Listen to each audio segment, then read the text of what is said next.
इलाके में coaching centre चलता है, राउस आईएएस स्टडी सर्कल। मैं कैमरामैन से कहूँगा कि उसको ज़रा घुमा के दिखा दे। ये यही सेंटर के सामने जो है, जो तलबा है एहतिजाज के लिए बैठे हुए हैं, प्रोटेस्ट कर रहे हैं। और जो है, जो भी प्रोटेस्ट हो रहा है, सुबह से यहाँ पर बैठे, जिस दिन से हुआ उस दिन से यहाँ बैठे हैं। और जो दिल्ली के लेफ्टिनेंट गवर्नर है, उनको एक मेमोरेंडम भी इन लोगों ने भेजा है। और बहुत से जो है तलबा जो है, जो स्टूडेंट है, वो भूख हड़ताल पे बैठे हैं। आइए उनमें से एक से बात करते हैं। क्या आपका इशू क्या है? अब क्या हादसा हो चुका है, एक्सीडेंट हो चुका है? जी देखिए, यहाँ पे बरसात का हर साल का ये प्रॉब्लम है। ये वाटर लॉगिंग जो है इस एरिया में पहले से होती आ रही थी, और पर सिस्टम का, कोचिंग का, या फिर जो भी यहाँ के अथॉरिटीज़ हैं, उन्होंने कोई एक्शन नहीं लिया। साल बर साल होता है, और उसी का नेग्लिजेंस का ये रीज़न की वजह से ये हादसा उस दिन हुआ, जिनमें कुछ कैजुअलिटीज़ भी हुई और कुछ लोग एडमिट भी हुए, जिनका अभी हमें प्रॉपर जानकारी नहीं दी गई है सिस्टम के थ्रू कि उनका आखिर हुआ क्या है। अभी कहने को ये कह रहे हैं कि 3 नंबर्स ऑफ कैजुअलिटीज हुए हैं, लेकिन जो एडमिट हुए थे चाहे आसपास के अस्पताल, उनकी क्या प्रेजेंट स्टेटस है, ये कोई इन्फॉर्मेशन हमें आई नहीं है। जी। अच्छा, यहाँ पे कितने स्टूडेंट्स थे? यहाँ पे लगभग 30 से 35 के बीच में स्टूडेंट थे। हाँ, ज़्यादा नहीं थे, लेकिन बेसमेंट काफ़ी डीप था, तो पानी का बहाव काफ़ी ज़्यादा था। एक बैग पानी आया तो मौका मिल नहीं पाया, जो भी अफरा तफरी में कुछ निकाले जा सके, बाकी लोग अनकॉन्शियस होके वो हो गए। बाकी हमारा डिमांड है कि कंपनसेशन क्या होगा कोचिंग के तरफ से, प्लस एडमिनिस्ट्रेशन के तरफ से जो अथॉरिटी है। और इसके बाद में ये है कि एफआईआर हो, और इसके बाद क्या एक्शंस लिए गए हैं, क्या अकाउंटेबिलिटी है, किस पे एक्शन। जैसे इन्होंने कहा कि इसके ओनर, इस कोचिंग के और कोऑर्डिनेटर जो अरेस्ट हो गए, तो उसके आगे क्या कार्रवाई होगी, क्या धाराएं लगेंगी, कब तक क्या होगा, कंपनसेशन ये कितना देंगे। जैसे हमने 1 करोड़ का डिमांड किया कि 1 करोड़ जो है कंपनसेशन उनकी फैमिलीज को मिलनी चाहिए, ये कब तक मिलेगा। फिर बाकी इस एरिया में जो सीवेज की प्रॉब्लम है, उसका कंक्रीट सोल्यूशन क्या है आगे, आप वे फॉरवर्ड हमें क्या दे रहे हैं। इस एरिया में वायरिंग की जो कमी है, उसकी क्या दे। इस एरिया में जो brokerage, property dealers, coaching mafia system का जो नेक्सस है, जिसके वजह से बहुत हाई रेंट है। ये एरिया हाइट है, काफी बहुत ज्यादा इन्फ्लेटेड रेंट है। इसका आप क्या स्टेप ले रहे हैं, इसके आगे में क्या होने वाला है, क्या होगा। तो ये सब सारी हमारी डिमांड रखी गई। अब जैसे इन्होंने हमें बताया कि एमएचए ने एक कमेटी गठन की है, तो हमारी ये है कि उस कमेटी का कोई एक मेंबर आए, हमें अपना एक्शन फ्रेम बताए, और हमें बताए कि हम किन किन कारणों पे जो हमने अपने डिमांड्स रखे, किन किन डिमांड्स पे वो क्या एक्शन लेंगे, और एक टाइम फ्रेम दे कि इतने टाइम फ्रेम में ये चीजें होंगी, ताकि हमें भी एक निश्चित आश्वासन मिल सके कि हाँ, ये जवाबदेही है। There are 3 governments in Delhi. Ji. One is Lieutenant Governor, other is off government, and third one is the central government, ji. Union government. जी। अब आपको तीनों तरफ से किस तरह का रिस्पांस मिल रहा है? ये जो कुछ भी हुआ है एक्सीडेंट, देखिए, अभी तो जैसे परसों जो है एलजी आए थे, उन्होंने तो कुछ बात की। पहले दिन एमसीडी के कुछ लोग आए थे, उन्होंने बात की। लोग कुछ कुछ अपनी बातें रख रहे हैं, बट हमें कंक्रीट वे फॉरवर्ड चाहिए। आप चाहे यहाँ का एमसीडी हो, या एलजी हो, या सेंट्रल गवर्नमेंट हो, या दिल्ली गवर्नमेंट हो, ये लोग आपस में डिस्कस करें, और इसका ये जो इश्यू है, इसका सॉल्यूशन हमें खुद आके दें, ठीक है। क्योंकि ये सिस्टम की जिम्मेदारी है। हाउ दे विल प्रोग्रेस, ये उनका मैटर है कि हमें कैसे करना है। अदरवाइज तो ये आपस में लड़ते रहते, इनका आपस में ये है कि ये अथॉरिटी मेरे में है, ये अथॉरिटी मेरे में है। इसके वजह से हम जो कॉमन एस्पिरेंट्स है वो सफ़र नहीं करने चाहिए।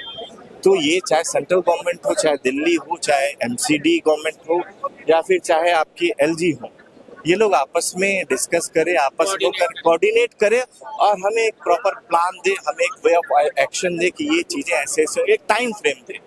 अगर ऐसे आके कह दिए कमेटी बननी तो सालों साल चलते रहता है।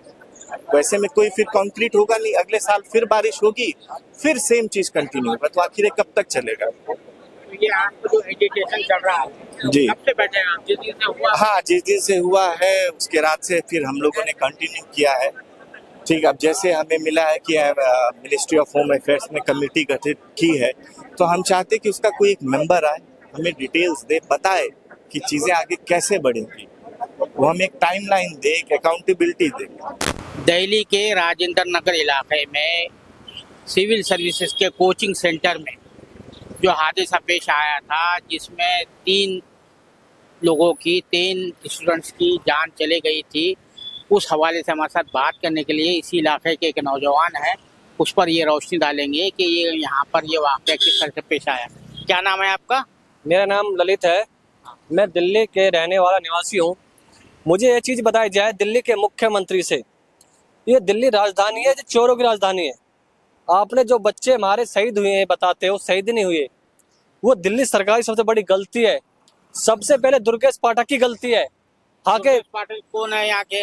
निगम विधायक है, चुने हुए दिल्ली के प्रतिनिधि है, बताते अपने आप को।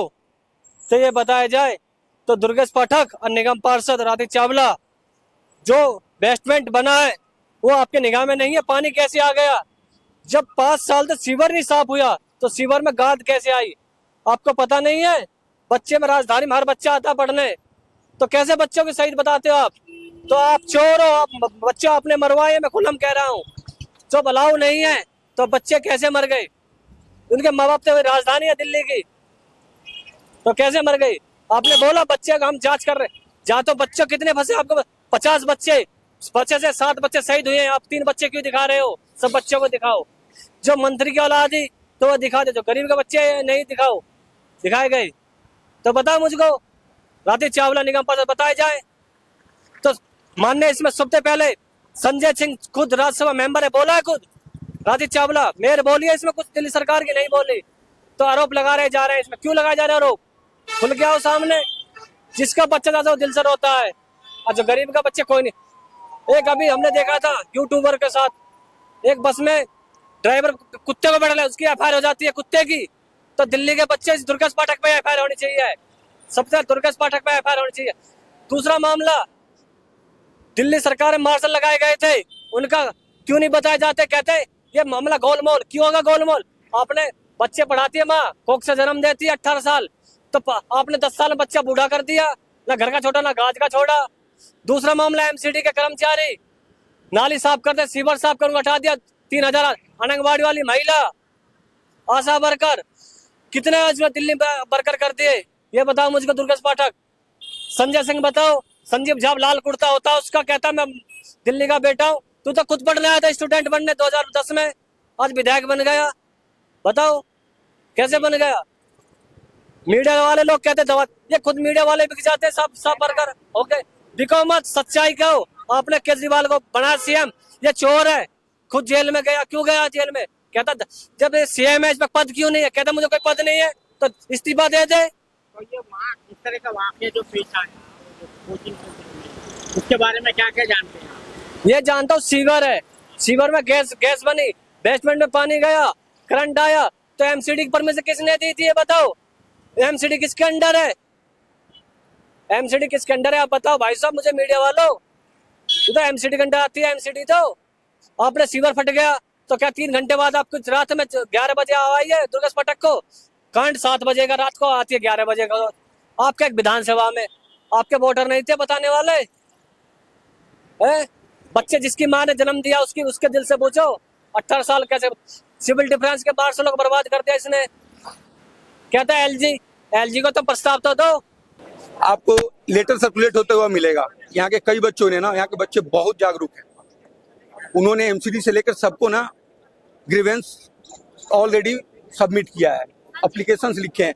22 जून की बात बता रहा हूँ मैं, यहाँ साथ में लॉ भी कर रहा हूँ। हाँ, सिविल सर्विसेज के प्रिपरेशन के साथ साथ लॉ भी मैं कर रहा हूँ। मेरा 22 को पेपर था, दे के मैं लौट रहा था कि मेरी हिम्मत नहीं हुई ना कि बाजीराम के सामने से यहाँ बगल से मैं क्रॉस कर सकूं। कम से कम थाई जितना पानी था, जांग जितना पानी था वहां पे, और पूरे फ्लो में जा रहा था पानी। वो रोड के ऊपर से पानी क्यों जा रहा था? इसके नाला है, इस रोड के नीचे नाला है, लेकिन पूरा ब्लॉक है और कोई इस पर ध्यान नहीं दिया कि इसको साफ सुथरा भी करना चाहिए, कोई भी चीज करना चाहिए। ये एमसीडी के नाम से गया हुआ है लेटर। उसके बाद बच्चों ने, आप ये लेटर बहुत सारे सर्कुलेट हो रहे हैं, वैसे वैसे बहुत सारे लेटर्स गए हुए हैं, बहुत सारे मीडिया ने कवर भी किया है, लेकिन इतना सफिशिएंट नहीं है। एमसीडी वालों की केवल गलती नहीं है। अच्छा आप बताइए, एमसीडी में मान लीजिए कोई पार्टिकुलर पार्टी रूलिंग में, ऊपर से ब्यूरोक्रेट है, ब्यूरोक्रेट तो न्यूट्रल है, उन ब्यूरोक्रेट की तरफ से क्या रिस्पॉन्स आया है, पहले भी क्या रिस्पॉन्स आया था, कुछ नहीं आया था। एक पार्टी की गलती नहीं है यहाँ पे, सबके सबका नेक्सस है और सबको मूर्ख बनाने का एक। मैं अभी तक पॉलिटिशियन पे नहीं आई हूँ, मैं सिर्फ एडमिनिस्ट्रेशन की बात कर रही हूँ। पॉलिटिशियन की बात करें तो आप कह रहे हैं सिर्फ पॉलिटिकल नोटियां से की जा रही है संसद में हर जगह, तो इसको क्लैरिफाई करिए। मेयर साहिब आई, एक बार भी नहीं, एक सेकंड के लिए भी उन्होंने जरूरत नहीं समझा कि आना भी चाहिए। विधायक जी जिस दिन इंसिडेंट हुआ था उस दिन इवनिंग के टाइम पे आए थे और उसके बाद से देखे कि ठीक है, इससे ज्यादा जो है हम लोग की गलती निकल सकती है, बच्चे हम लोग से ज्यादा क्वेश्चन कर सकते हैं। वो आए थे लेकिन निकल गए और दोबारा आने का कष्ट नहीं किया। अच्छा, आप लोग यूपीएससी एस्पिरेंट्स हैं, मैं एक सवाल जानना चाहती हूँ कि जिस सीवरेज की आप लोग बात कर रहे हैं, क्योंकि वो नाला भर जाने से ही ये सारी चीजें हुई हैं, क्या उसके ऊपर कभी तफ्तीश की गई कि आखिर ये नाला कहाँ से भर रहा है या सीवर जो है वो उसको क्लीन नहीं करा जा रहा है? इसके बारे में आप लोगों ने कभी पता करने की कोशिश की कि आखिर ये ऐसा सिचुएशन क्यों आ रहा है? अच्छा, एक होता है ना कि अपने इलाके का ही पानी ना निकल पाए।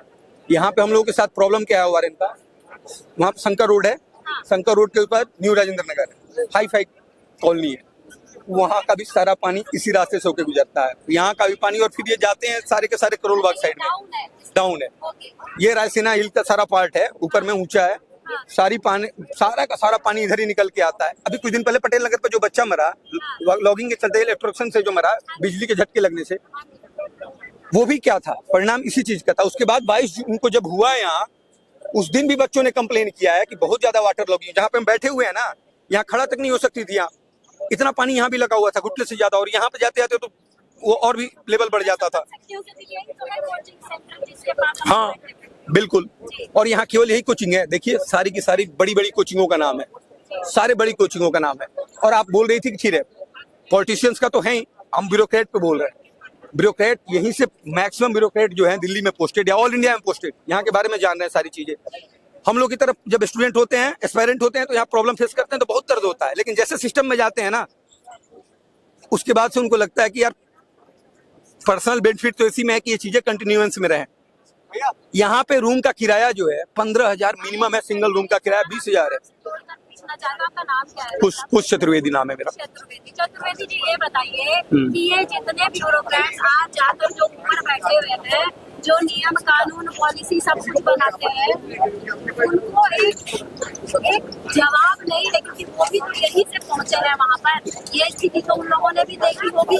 आज अगर लोग आपके साथ नहीं बोल रहे हैं तो इस सिचुएशन पर आप क्या कहना चाहते हैं? अच्छा, एक चीज बताना चाहेंगे जो आप लोग शायद नहीं जान रहे हो, ऐसा नहीं है कि बच्चे पढ़ के जो निकले हैं ब्यूरोक्रेट बन गए हैं वो यहाँ से जा चुके हैं। आज के डेट में भी जब उनको छुट्टी मिलता है ना, सिविल ड्रेस में अपना पर्सनल कैपेसिटी से यहाँ पे घूमने आते हैं। यादें हैं, यहाँ कर्मभूमि रही है, उनको एक एक दिन का अपडेट है। अभी यहाँ ना उनके दोस्त और उनके जूनियर्स यहाँ पे भरे पड़े होंगे, सबको अपडेट मिल रहा होगा, चाहे 10 साल पहले ब्यूरोक्रेट निकला हो, चाहे 15 साल पहले निकला हो। अभी आप लोग मुझे देख रहे हो, प्लीज इस वीडियो को ज्यादा से ज्यादा आगे पहुंचाओ कि हमारे उप प्रजापाल एलजी साहब, मोदी जी के पास, सबके पास जाए। ये ट्रांसपोर्ट डिपार्टमेंट जो बस मार्च चलती है लेडीजों के लिए, बसों में सुरक्षित के लिए जो दिल्ली सरकार ने हमें लगा रखा था, उन्होंने पहले हमें इस्तेमाल किया, फिर हमें निकाल दिया। कंटिन्यू हमारे 9 महीने से धरने चल रहे हैं दिल्ली सचिवालय पे, पावर हाउस के पास है, राजघाट के पास, और हम लोग प्रयास हमारा निरंतर चल रहा है अभी भी। कल भी हमारा एलजी हाउस पे वहां पर हमारा धरना था, बट कोई भी पॉजिटिव हमें वहां से कोई रिस्पॉन्स नहीं मिला अभी। और बच्चों को यहाँ तक डिटेन भी कर लिया, लेडीज से थी कुछ, उनको डिटेन करके दूर दूर थानों पे भेज दिया। क्यों? हम दिल्ली की जनता नहीं है, हम भी तो आम लोग हैं, आप लोग में से ही है ना। हमको रईस घर से तो नहीं है ना, अगर रईस घर से होते तो हमें तो जरूरत ही नहीं नौकरी की। पर हम भी तो छोटे हैं, किरायों पे रहते हैं, हमारी फैमिली है, और लोग हैं जो हम परेशान हो रहे हैं। 10,792 लोग दिल्ली में बेरोजगार हैं इस टाइम, और बेरोजगारी कैसे फैल रही है निरंतर दिल्ली में, कहाँ जाए हम? 9 महीने से कंटिन्यू हर जगह प्रदर्शन। बनी हुई थी तो आपको कितनी सैलरी मिलती थी? मेरी वहां पर सैलरी जो होती 25,000 रुपए थी, मतलब 24,000 समथिंग कुछ पहली सैलरी थी, पर डे के अकॉर्डिंग मिलती थी। तो हर 3-4 महीने में इंक्रीज होती थी, 30-40 रुपए हमारे इंक्रीज होते रहते थे। तो उसके अकॉर्डिंग हमारी वहाँ पर 24 समथिंग थे जो भी। उससे हमारा परिवार, मैं खुद यहाँ दिल्ली में किराए पे रहती हूँ, रेंट पे 5,000 रुपए मंथली रेंट देती हूँ, जिसमें मेरी मम्मी पापा, मैं, मेरे छोटे बहन भाई हैं। बल्कि पापा मेरे अभी उनका मेडिकल थोड़ा ट्रीटमेंट है तो कुछ नहीं कर रहे, मैं ही घर मैनेज करती हूँ। 9 महीने से मुझे बता कितना हमने प्रयास किया। आपको निकाल क्यों दिया? हमें सिर्फ उन्होंने एक का वाला दे दिया 1968 का एक्ट लगा के कि आप सिर्फ निष्काम कर सकते हो। जब निष्काम कर सकते थे तो इस डिपार्टमेंट में 2002 से डिपार्टमेंट में नौकरियों पे क्यों लगाया? 2002 से 2019 में, 2015 में, 2017 में, 2013 में, 2012 में, जबकि आपको पता है दामिनी का केस हुआ था। उसके बाद बसों में महिला सुरक्षा के लिए बस मार्शल तैयार किए गए थे। उस टाइम से कंटिन्यू लगाया आपने। हम कंटिन्यू 15-20 साल से नौकरी कर रहे हैं। मैं तो 4 साल कर रही हूँ ना, मेरे जो भाई है वो तो 15-20 साल से नौकरी कर रहे हैं। जब उन्हें समझ में नहीं आया कि 1968 का एक्ट है तो ये सिर्फ निष्काम कर सकते हैं, ना कि पे ड्यूटी। आपका क्या कहना है? आपको भी मेरा नाम आरती है, सेम मैं भी मार्शल हूँ और हम भी ऐसे बेरोजगारों की तरह रोड पे घूम रहे हैं, जबकि आजकल दिल्ली में कहीं भी नौकरी नहीं है। आप सभी को पता है दिल्ली में कहीं नौकरी नहीं, जिसके खिलाफ हम लोग किराए पे रहते हैं। हमारे लोग मर भी गए हैं काफी लोग हमारे, पर भी हमें कोई अनुशासन नहीं मिला, कोई वो नहीं रिस्पॉन्स हमारे लिए कि क्या करना है आगे क्या नहीं करना। हमें कोई एलजी साहब ने कोई रिस्पॉन्स ही नहीं दिया इस चीज को लेके। कल भी हमारा हुआ था धरना, जो भी था मैडम जी ने बता ही दिया आपको कल के बारे में सारा कुछ। हम सारे किराए पे रहने वालों में से हैं।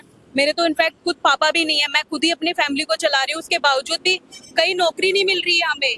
इस चीज का दुख हो रहा है कि दिल्ली जैसे शहर में हमें कहीं नहीं मिल रही है। बाहर वाले आके काम कर रहे हैं लेकिन हम दिल्ली वालों को कुछ नहीं मिल रहा है यहाँ पे। नौकरी तो काफी हो जाना चाहिए था, लेकिन हम लोगों के पास देखो ना 10,792 आज रोडों पे घूम रहे हैं। मैं खुद एक MSW वर्कर हूँ, सोशल वर्कर हूँ, MSW मास्टर सोशल वर्कर रखा है। दिल्ली जैसे शहर में मैंने स्टडी करी है, उसके बाद भी मुझे आज नौकरी नहीं मिल रही है। कि इससे ये देखो आप बेरोजगारी कितनी है। लोगों को सिर्फ राजनीति करने आ रही है, वो आम आदमी पार्टी है, बीजेपी है या अदर पार्टी है। राजनीति, अरे आम जनता के साथ क्या राजनीति कर रहे हो आप लोग भाई? परेशान हो रहे हैं, पीस रहे हैं, पर हम लोग को पता है हमारी कैसी स्थिति और परिस्थितियां हैं। हम तो बस इतना ही इस माध्यम से करेंगे, आपके नेटवर्क या प्रेस के थ्रू से इतना ही निवेदन करना चाहते हैं कि ये हमारा जो मुद्दा है ये मोदी तक पहुंचे, क्योंकि अब एलजी साहब तो कुछ ही नहीं रिस्पॉन्स कर रहे हैं और दिल्ली सरकार तो साफ जवाब देती थी केजरीवाल है नहीं, सब केजरीवाल है नहीं, तो आपके कैसे काम हो रहे हैं? तो आपका क्या फायदा? अरे भाई ये पकोड़े तलो, ये यहाँ से रोजगार हासिल करो, वहाँ से रोजगार हासिल करो, है ना उनका बयान। इतने पढ़े लिखे लोग अगर पकोड़े ही तलेंगे, रिकॉर्ड पर है ना उनका बयान, तो मोदी जी का बयान तो है, लेकिन हम इतने पढ़ने लिखने के बाद भी अगर पकोड़े ही तलेंगे तो फिर क्या फायदा ऐसी पढ़ाई का? ये बताइए आप ऐसे करो ना, रेडी की जगह मैं मोदी जी से निवेदन करूंगी, रेडी की जगह ना आप एक गवर्नमेंट सारे सबको स्टोर्स दो। ये पटरी वाले MCD वाले पैसे लेके जाते हैं रोडों पे दुकान लगाने के, कहाँ से देंगे? उन्हें देंगे, हम घर चलाएं अपना। दिल्ली के सिविल सर्विस कोचिंग सेंटर में जो हादसा पेश आया था उसमें मरने वाली अमावत के बारे में अभी भी तनाज़ा है। यहाँ पर जो है 5 तलबा की 5 एस्पिरेंट जो थे उनकी तस्वीरें लगी है, जिनमें 2 लड़कियां हैं, 3 लड़के हैं। और इनका कहना है यहाँ जो तलबा जो एहतजाज कर रहे हैं, सरापा एहतजाज बने हुए हैं। इस इलाके में इंतहाई स्टेंच है, बहुत ही बदबू आ रही है, सीवरेज का पानी पूरा निकाला गया है। उसके बावजूद भी ये बैठे हुए हैं। जिस दिन यानी 27 तारीख को जब हादसा पेश आया उसके दूसरे दिन से यहाँ पर बैठे हैं, एहतजाज कर रहे हैं। इंतहाई ताफुन ज़दा माहौल है, इंतहाई बदबू आ रही है, बहुत ही यानी कह सकते हैं कि ये बीमार कर देने वाली हवा है, यहाँ पे ताफुन ज़दा हवा है। उस हालत पे भी ये लोग बैठे हुए एहतजाज कर रहे हैं। इनके मुतालबात जो कुछ है, ये चाहते हैं कि आइंदा कभी मुस्तकबिल में कोई ऐसा वाक़या पेश ना आए और जो तलबा जो है इस हादसे का शिकार हुए हैं उनके फैमिलीज को कम से कम 1-1 करोड़ रुपया दिया जाए और इसकी रिस्पॉन्सिबिलिटी भी और अकाउंटेबिलिटी फिक्स की जाए कि आइंदा कभी ऐसा वाक़या पेश ना आए। क्योंकि इस इलाके में जो है कोचिंग के कई सेंटर है, आप देख रहे हैं यहाँ पर राज मल्होत्रा है, मैं कैमरामैन से कहूँगा ये जो राव का सेंटर है जहाँ पर ये पेश आया था, उसके बाजू भी एक और सेंटर है, IAS का इंसाइट करके सेंटर है। इधर सब तरफ पूरे इलाके में जो है ये जो है कोचिंग के सेंटर बने हुए हैं और ये बहुत ही इन तलबा का ये कहना है, एस्पिरेंट का ये कहना है कि यहाँ पर एक नेक्सस बना हुआ है सभी यानी अफसरान के दरमियान भी, प्रॉपर्टी डीलर्स के दरमियान भी और मुख्तलिफ जो कंसर्न जो महकमे के अफसरान हैं इन दरमियान बना हुआ है। और ये जो है यहाँ पर सीवरेज का जो मसला है, पानी का जो है यहाँ पर जो है निकासी का जो मामला है वो हमेशा से एक प्रॉब्लम रहा है। हमेशा यहाँ पर जब भी बरसात होती है, बरसात के मौसम में घुटनों से ऊपर पानी आ जाता है, लेकिन इस तरफ कभी तवज्जो नहीं दी गई। अगर तवज्जो दी जाती तो ये हादसा पेश नहीं आता और 5-6 लोगों की जो जाने गई है, जैसा कि 3 तो ऑफिशियली बताई जा रही है, लेकिन इन लोगों का कहना है कि अभी तक जो है पुलिस और इंतजामिया की तरफ से उन्हें एग्जैक्ट फिगर नहीं बताया जा रहा है, क्योंकि यहाँ पर जो भी ज़ीरे तालीम तलबा कोचिंग लेने आए थे वो तकरीबन तमाम बाहर के इलाकों के हैं, दिल्ली से बाहर के इलाकों के हैं। उस वजह से ये पता नहीं चल रहा है कि कितने तलबा जो है इस हादसे का शिकार हुए हैं। कई तलबा अभी भी जो है हॉस्पिटल में एडमिट है और हुकूमत की तरफ से जो है यानी यूनियन जो हुकूमत है हमारी, उसकी तरफ से कमेटी यानी मरकजी वज़ारत दाखिला ने एक इन्वेस्टिगेशन कमेटी जो है तो कायम की है। तो तलबा से हमने जो बात की, उनका कहना यही है कि वो कमेटी जो इन्वेस्टिगेशन के लिए फॉर्म की गई है, हमें बताया जाए कि उसके पॉइंट ऑफ रेफरेंस क्या है, उसका क्या फ्रेमवर्क है, हमें इसके बारे में भी कुछ नहीं मालूम है। और अभी इन्होंने जो है दिल्ली के लेफ्टिनेंट गवर्नर को भी एक लेटर भेजा है। बहरकैफ ये जो मामला है, जो जिस तरह से जो है तालीम को कमर्शलाइज किया गया है, एक कारोबार बना दिया गया है, यहाँ पर जो भी बच्चे हैं सब पूरे अपर मिडिल क्लास से ज़्यादातर ताल्लुक़ रखते हैं।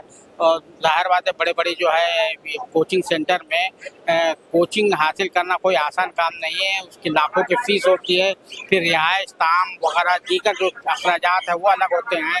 तो आप समझ सकते हैं कि यहाँ पर सब अपर मिडिल क्लास के लोग बच्चे हैं, एस्पिरेंट है, और ये उन्हें जो है ये अपने मुतालबात के लिए यहाँ पर एहतजाज कर रहे हैं, सिट इन धरना दे रहे हैं। कैमरामैन जिशान राही के साथ मैं अब्दुल बारी मसूद, नई दिल्ली।